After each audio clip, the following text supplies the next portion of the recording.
দাদা মুরগি কত করে কিলো গো? 200 টাকা কেজি। 1 কিলো দিন তো। আচ্ছা ঠিক আছে।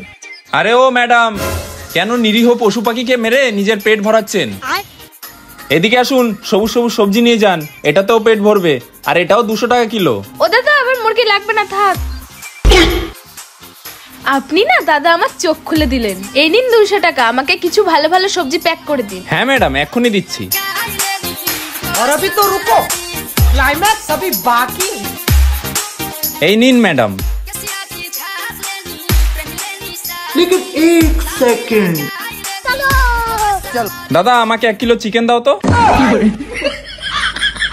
বিরাট ঢ্যামনা তো তুই। কি করব দাদা, করতে হয়, আর এমনি তো ব্যবসা খুব লসে চলছে, আর সবজি খেতে খেতে না আমার বিরক্তও বোধ হয়ে যাচ্ছে, তাই আজকে আমি চিকেন খাবো। দাও চিকেন দাও। ঠিক আছে দিচ্ছি।